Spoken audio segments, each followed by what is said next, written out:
आज की ये कहानी स्त्री का घर थोड़ी सी इमोशनल है, लेकिन इमोशनल होते हुए भी इसका संदेश बहुत अनमोल है। आपकी आंखें थोड़ी नम करने के साथ साथ आपके दिलो दिमाग पर यह कहानी छाप छोड़ जाएंगी, इसलिए इसे एक बार पूरी जरूर सुनिएगा। आइए शुरू करते हैं। तुम्हें कितनी बार बताया है, मेरे तैयार होने से पहले मेरा नाश्ता तैयार हो जाना चाहिए। शादी के 25 सालों बाद भी मुझे क्यों बार बार एक ही बात बतानी पड़ती है? तुम्हें क्या है? तुम तो आराम से घर पर रहोगी, मुझे काम पर जाना पड़ता है। तुम हो कि हमेशा बेवकूफ़ों जैसी हरकत करती हो। अगर तुम यह जानबूझकर करती हो तो याद रखना, मुझसे बुरा कोई नहीं होगा। आज भी प्रकाश का पारा चढ़ा हुआ था। इन कटु शब्दों में अपना गुस्सा उतारते हुए, गीला तौलिया कुर्सी पर फेंकते हुए प्रकाश गुस्से से गीता की तरफ देखने लगा। गीता के लिए प्रकाश का यह बेवजह का गुस्सा कोई नई बात नहीं थी। वह महीने में 3-4 बार ऐसे ही गीता पर बरस पड़ता था। पहले गीता उसका विरोध किया करती थी, लेकिन जब कई सालों तक प्रकाश में कोई बदलाव नहीं दिखा तो गीता ने खुद को ही बदल दिया। अब प्रकाश के कुछ भी कहने से गीता को कोई फर्क नहीं पड़ता था।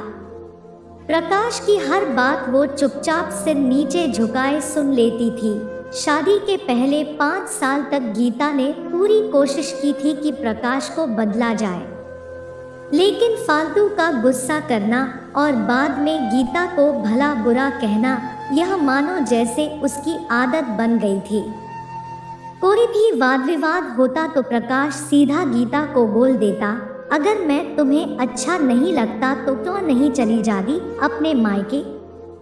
क्यों रहती हो मेरे साथ? इतना सब कुछ होने के बावजूद गीता प्रकाश के साथ रहती थी, क्योंकि उसे अपनी बेटी की फिक्र थी। और वह जाती भी तो कहाँ, अपने बूढ़े हो चुके माँ बाप को इस उम्र में परेशान करना वह नहीं चाहती थी। समाज और लोग क्या कहेंगे, यह भी तो उसे देखना था। वह इतनी पढ़ी लिखी भी तो नहीं थी कि खुद जाकर कोई नौकरी कर सके और अपना और अपनी बेटी का पालन पोषण कर सके। गीता को अब अपनी फिक्र नहीं थी।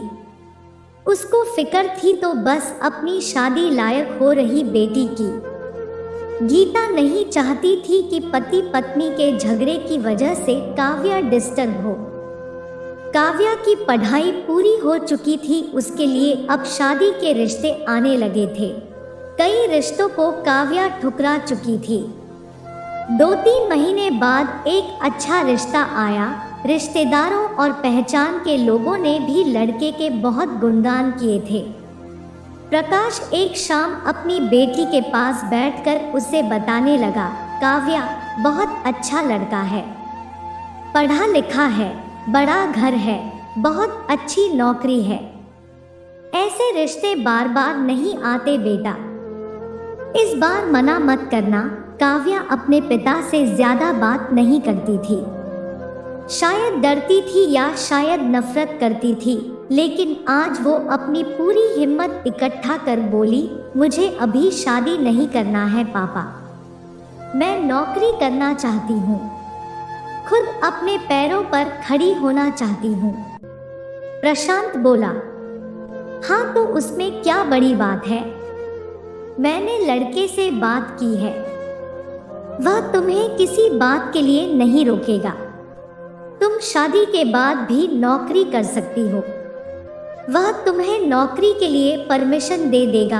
काव्या ने पूछा, पापा मेरा नौकरी करना या ना करना उसकी परमिशन पर क्यों डिपेंड रहेगा पापा? मैं कह रहा हूँ ना, तुम्हें किसी भी चीज़ की कमी नहीं होगी वहाँ। ऐसे रिश्ते बार बार नहीं आते, इसे ठुकरा मत, बहुत खुश रहोगी तुम वहाँ। पापा क्या मैं उतनी ही खुश रहूंगी जितनी मम्मी इस घर में खुश है? काव्या ने तंज कसते हुए कहा, आज तुम्हारी जबान कुछ ज्यादा नहीं चल रही। प्रशांत गुस्से से आंखें बड़ी करते हुए बोला, पापा मुझे शादी ही नहीं करनी है, क्योंकि शादी के बाद अगर वह लड़का आपके जैसा निकला तो मैं क्या करूँगी। मुझे आपके जैसा जीवन साथी नहीं चाहिए जो बिना बात के मुझ पर हमेशा चिल्लाए। मुझे कुछ भी अपनी पसंद का लेना हो तो 10 बार सोचना पड़े, कहीं वह नाराज ना हो जाए। मेरी तबीयत कैसी भी हो उसे परवाह ना हो। रोटी थोड़ी सी मोटी बन जाए तो घर सर पर उठा ले। उसकी चेक बुक ना मिले तो भी मेरा ही दोष निकाले और हर छोटी मोटी बात पर मुझे मायके जाने के लिए कहे। काव्या ने अपना दिल खाली करते हुए पापा से सब कह दिया। प्रशांत का गुस्सा 7वें आसमान पर था, लेकिन उसके मुंह से एक भी शब्द नहीं फूट रहा था। वो काव्या की बातें सुन रहा था। काव्या उतना ही बोलकर चुप नहीं हुई। आज पहली बार वह अपने पापा के सामने इतना कुछ बोल रही थी। पापा, आपने माँ के साथ हमेशा गलत व्यवहार किया है। आप अपने ऑफिस का गुस्सा बिना सोचे समझे माँ पर उतार देते हैं। कभी इस बात की परवाह भी नहीं करते कि उन्हें कैसा लगता होगा। आपकी बातें सुन सुन माँ ने अपना स्वाभिमान खो दिया। प्रकाश पहली बार अपने किए बर्तावों को महसूस कर पा रहा था। वो इतना ही बोल पाया, जो तुम्हारा मन है वो करो, मैं तो इतना बुरा हूँ ना। काव्या ने प्रकाश का हाथ पकड़ा और बोली, पापा मुझे सिर्फ एक सवाल का जवाब दे दो, क्या आप चाहेंगे कि मेरा पति आपके जैसा हो? अगर आपका जवाब हाँ है तो कर दीजिए मेरा रिश्ता आज ही, और ना है तो मुझे आत्मनिर्भर बनने दीजिए। प्रशांत कुछ भी ना बोल पाया और वहां से चुपचाप बाहर चला गया। आज उसे गीता के सामने जाने में शर्म आ रही थी। चलते चलते उसकी आंखों से आंसू बह रहे थे। प्रकाश ने आज से अपने आप को बदलने का निश्चय किया। अगले दिन से गीता ने अपने पति में काफी बदलाव देखा। वह सोचने लगी कि जो हिम्मत काव्या ने दिखाई है, वह हिम्मत अगर मैं पहले ही दिखा देती तो शायद आज परिस्थिति कुछ और होती। अब काव्या पढ़ लिख कर अच्छी नौकरी करने लगी थी और 3 साल बाद उसके लिए एक अच्छा रिश्ता आया और उसकी विदाई पर प्रकाश बोला, बेटा तू हमेशा खुश रहेगी क्योंकि तेरा पति तेरे बाप जैसा नहीं है। प्रकाश की यह बात सुनकर गीता और काव्या की आंखों से आंसू बहने लगे। दोस्तों, हमारे समाज में औरतों को भले ही देवी का दर्जा दिया जाता है, लेकिन वह स्वतंत्रता नहीं दी जाती जो उन्हें देनी चाहिए।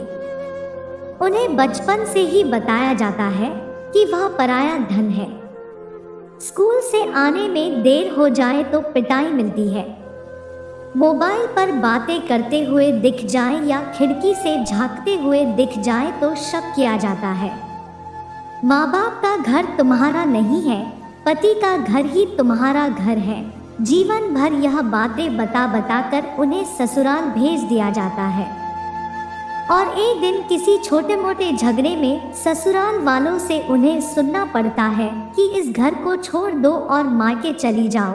अब आप ही बताओ दोस्तों, ऐसी स्त्रियों का सच्चा घर कौन सा? आखिरकार वह किस घर को अपना कहें? अगर ये कहानी आपके दिल को छू गया हो तो प्लीज़ लाइक करके चैनल को ज़रूर सब्सक्राइब कर ले ताकि हर वीडियो आप तक पहुँचे। धन्यवाद।